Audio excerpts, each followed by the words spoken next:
My name is Luis Hernandez. I'm 23 years old. Originally from the Bronx, New York, but we moved to Ohio when I was in seventh grade in 2003.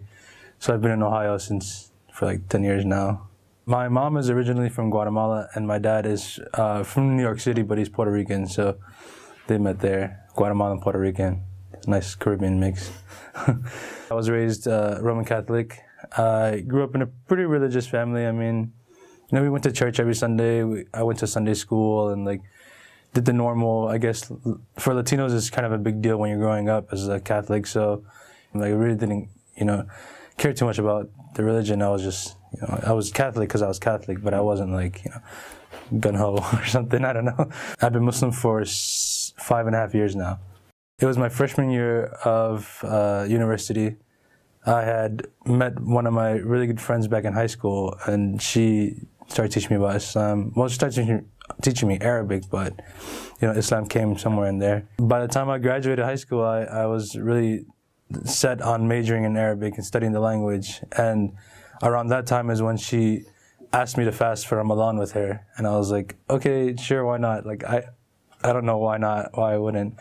I started reading the Arabic Quran, and then I picked up the translation and never read anything that felt like a personal conversation. So, and then a few months later, that's when I became Muslim. So, I was very worried about my family because, like I said, we weren't super religious, but it was very important to us. We grew up in it meant, everything to us. And, so I felt are they gonna think I betrayed them? Are they gonna think I'm trying to leave? I want to become a terrorist? Or I went home for a break, and I didn't know you weren't supposed to pray in the bathroom. I just didn't know you were supposed to. I didn't know, and so I would for a week I'd pray in the bathroom, and I was like, okay, I should probably just tell my mom now. We went out for a walk down, walking our dogs. We had 2 dogs. And we went walking down the street, and when we hit the corner, I was just like, "All right, Mom, listen, I'm Muslim now." And she was like, "What?" I was like, "I'm Muslim." And I was like, "Crap, I should have said anything." She thought I wanted to become Arab. She was like, "Oh, you can do some of the things they do, but don't be them." And I was like, "No, I don't want to be an Arab. Trust me, that's the last thing I want to be. I want to be Latino, but I want to be Muslim."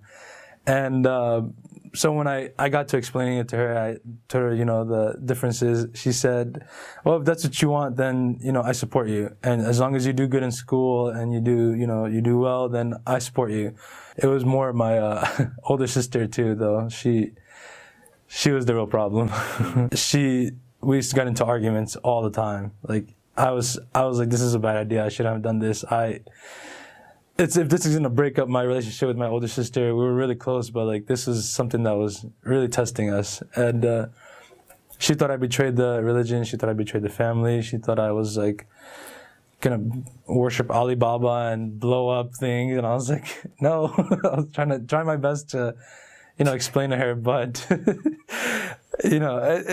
stereotypes in America, they're weird. It took about 1.5 years, 2 years for my sister and I to get on good terms, but thank God, now it's been 5.5 years. She defends me when someone says something about Islam that's not true, or she'll ask me before she says anything, but for the most part, she'll we're on good terms, very, very good terms. How about your dad?